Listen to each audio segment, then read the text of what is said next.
Welcome back. Chapter 16. Monday, June 5th, 2017. She slammed the cab's door and walked to the corner restaurant in Midtown. Inside, she spotted a tall, athletic woman tapping on her laptop and knew from photos and recent television interviews, including one with Dante Campbell, that she was looking for Dr. Livy Cuddy from the prestigious North Carolina Office of the Chief Medical Examiner. Dr. Cuddy was finishing a fellowship in Raleigh and had come to Sydney's attention, and most of America's during the high-profile missing person case involved Dr. Cuddy's sister. Needing forensic help with Grace's case, Sydney could think of no one better than Livy Cuddy. Coming off such a notorious case, Dr. Cuddy's involvement in the documentary could only attract attention. Cuddy was still in the spotlight, and Sydney, quite simply and selfishly, was hoping to share some of the warmth. It didn't hurt that Livia was striking to look at and would play nicely on television. Sydney nearly wretched at her last thought. Luke Barrington was rubbing off on her. She walked over. Dr. Cuddy? The doctor looked up and smiled. Yes, Sydney? Sydney Ryan, yes. They shook hands. Livia Cuddy. Thanks for meeting with me. Of course. The timing worked out perfectly. I'm in the city until tomorrow trying to get things organized for next month. Sydney knew that Dr. Cuddy had recently accepted a position at the famed New York Medical Examiner's office, which would start later this summer.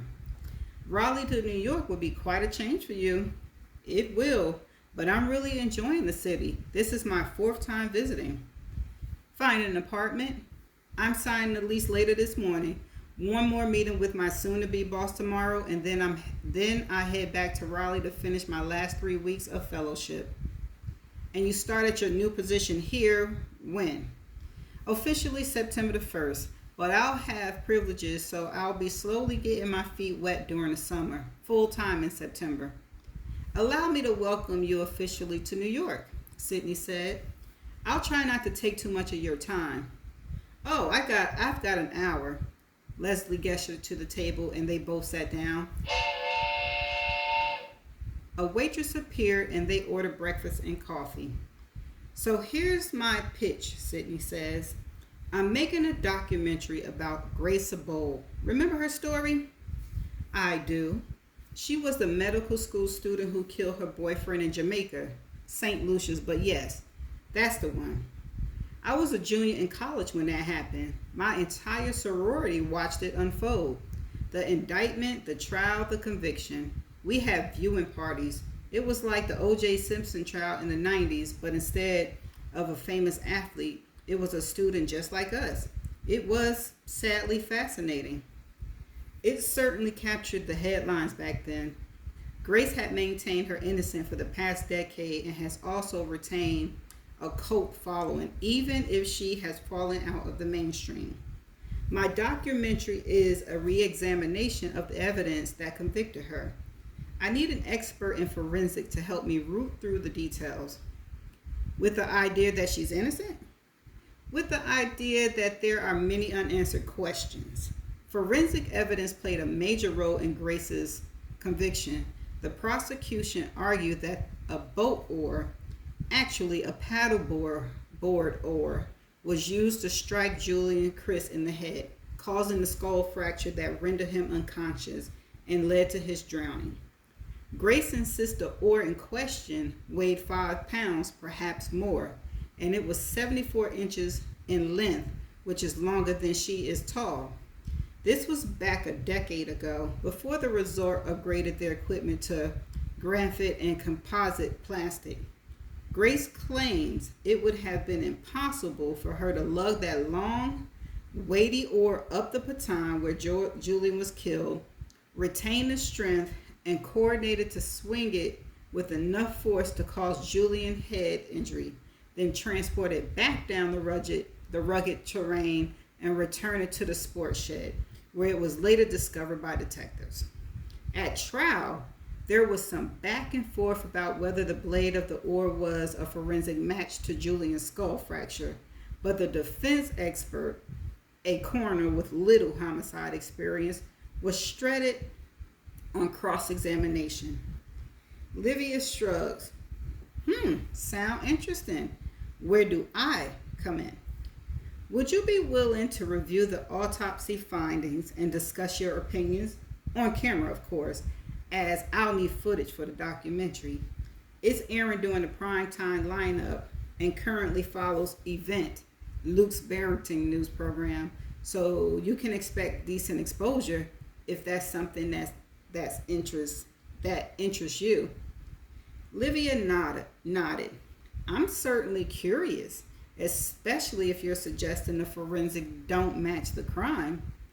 Well, I'm not sure. That's why I need your help.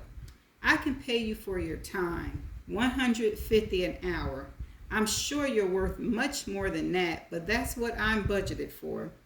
Log the hours and you'll be paid as an independent contractor. Sydney pulled a thick file from her bag and pushed it across the table. I'm gathering more each day, but this is what I have so far. Much of this is public records.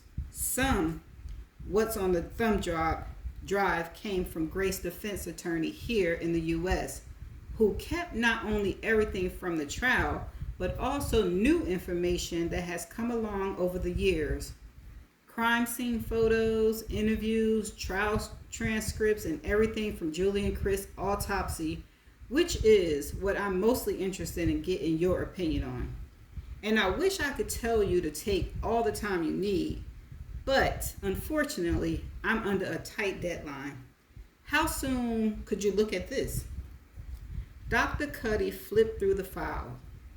I'll take a look on my flight. My fellowship in Raleigh is just about finished, so I'll have time to dig in when I get home. Can I call you next week? Sydney nodded. That would be perfect. When is the documentary set to air? Dr. Cuddy asked. Sydney smiled. Apparently, Dr. Cuddy was not among the slightest more than, and disappointing, 1 million viewers who tuned in for episode 1. That's the end of chapter 16. Well, okay.